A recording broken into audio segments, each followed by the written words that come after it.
Have you ever attended a networking event and you absolutely hated it?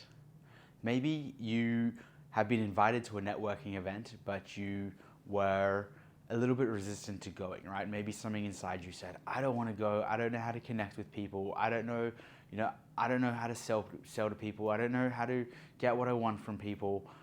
It's awkward. I don't want to talk to people. I don't want people talking to me. I get it. I've been there. In fact, most people have. And, I'm sure there's some studies, there's a lot of things about most people's number one fear is sharks, and their second biggest fear is public speaking, above dying. Well, I'm sure going to a networking event is up there with a lot of people's fears, right? Irrational fears. Today, what I want to talk to you about is 3 tips for getting the most out of networking events, overcoming your fears, and actually getting what you want out of attending a networking event. And I want to quickly start this off with a story, because there was a time when I had a job, and my whole job, I was a business development manager, which is a fancy word for a salesperson. And my job was essentially to go out and get business, right? I wasn't getting inbound leads, right? People filling out a form on a website, for example, is an inbound lead, and then the salesperson just calls. I was having to generate my own leads. So I had to go out there, I had to go meet people, I had to bring in business myself. And so, of course, the first thing I did was I went to a networking event. And in this particular networking event, it was my very first time. I was sitting in this room, a lot of people. There was a speaker was speaking. I hadn't spoken to anyone at that stage. I was just looking around pretty nervously. And the speaker actually asked a question. And he asked a question that would qualify the person I wanted to speak to. So I was helping businesses get funding, and he asked a question like, who needs funding? Or like, and someone put up their hand, they took the microphone, they talked about their struggles. And I was like, great, this person needs the service that I was selling, right? It was like the exact perfect match. And so I realized, all right, I'm gonna go speak to this person. As soon as the event finished or the speaker finished, they broke out into networking for a bit. Everyone's standing up, everyone's talking to each other, connecting, vibing, right? Making connections. And what am I doing? This is my first time at a networking event. Well, I see the person I want to speak to, and I just don't have the courage to go say hi, right? My heart is beating fast. I'm looking around. I'm thinking to myself, this is not the right job for me. I can't pull this off, right? I was just like really defeated. I was like, my job is to basically talk to people, and I can't even talk to someone who needs what I was selling, right? It was really like a tough moment, right? And as I'm standing there looking around at everyone talking and networking and having a good time, right? I'm just getting more and more in my head, and I'm like, it's becoming harder and harder. And what actually happens is the prospect, the person who was qualified for the product I was selling, starts to leave, right? And now I'm like, oh my goodness, I'm gonna miss out on this person. And they walk out of the room. I'm awkwardly following them behind, right? Brushing through the crowd, thinking to myself, how is this even happening right now? They keep walking down the hallway, and as they're about to get to go down the escalator, all right, as they're about to go down the escalator, I finally had the courage. I had awkwardly followed them down the hallway, and I quickly stopped them. And that actually had to turn into a great conversation. And that baby step gave me some confidence to go out there and talk to more people, right? And eventually what happened is I was going to about 5 or 6 events per week, right? It was crazy. At some point, after doing this for maybe 3 or 4 months, I pretty much could go to any event in Sydney, and I was guaranteed to know at least one person there. It doesn't matter which event I went to.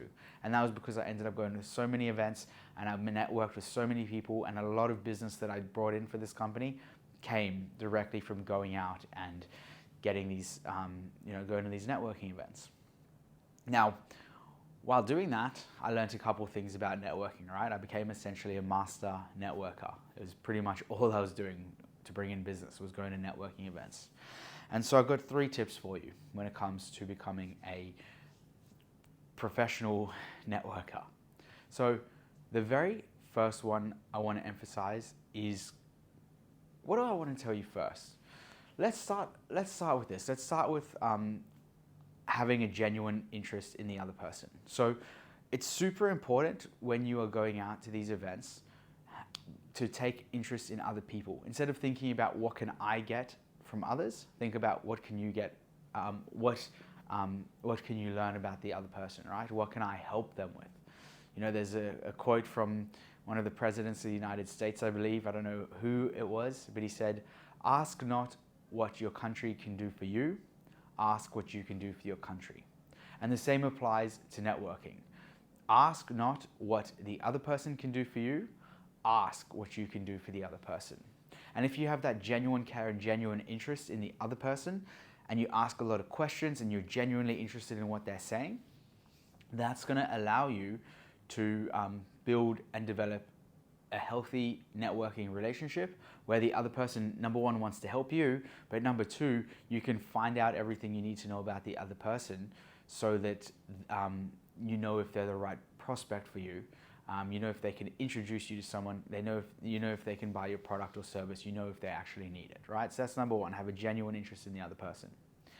The second piece of advice I have for you is to focus on quality over quantity. So we've all been to networking events or even, you know, gatherings, birthday parties, etc., where someone's just running around, handing out their business card, shaking your hand super quickly, paying no interest in you, and just moving on. So they're like, "Hey, my name is whatever, whatever, blah blah blah blah." They barely even listen to your name, and then they jump over to the next person. They're taking a quantity approach. They're trying to speak to as many people as possible. What I recommend you do is take a quality approach. So instead of speaking to as many people as possible, see if you can have some deeper connections with a few people, a handful of people. You know, all you really need to do, as I said, I knew pretty much everyone in the Sydney networking scene, and all I did was focus on 2 to 3 conversations a night. 2 to 3 high quality conversations per night. That is it, nothing more than that. You essentially just need to go deep, right? By number one, having a genuine interest in person. So number one, have a genuine interest in the other person and want to care and help them.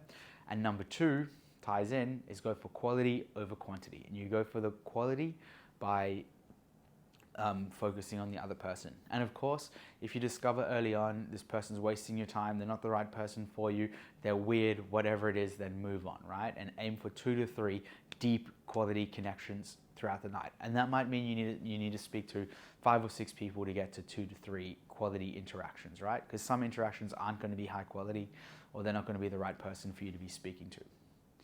And the last networking tip I have for you, which is super, super critical, and this is a mistake so many people are making, is they're not following up. So what does that mean? The third tip is to actually follow up. So when you meet people at an event and you talk about what you're going to do together, right? You're going to introduce them to someone, you're going to help them with something, you're going to give them some advice, you're going to schedule a call, or you're going to have a coffee.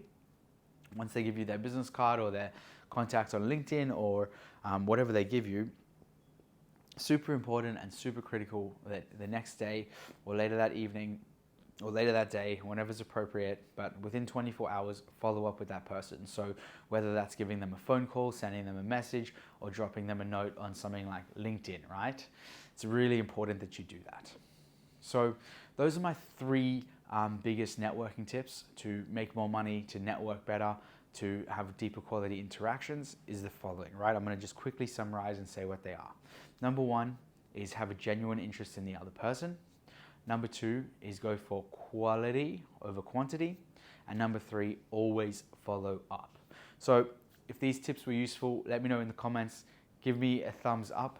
And of course, as always, hit subscribe. You only need to hit subscribe once and you can be part of the tribe. We've got some cool videos lined up for the next few days. You're not going to want to miss out on this. We're on the 67-day challenge of 1 YouTube video a day. Who knows what day we're on? We're on day number 13, right? Day number 13. Things are only going to get better from here. So thank you, and I'll see you next time.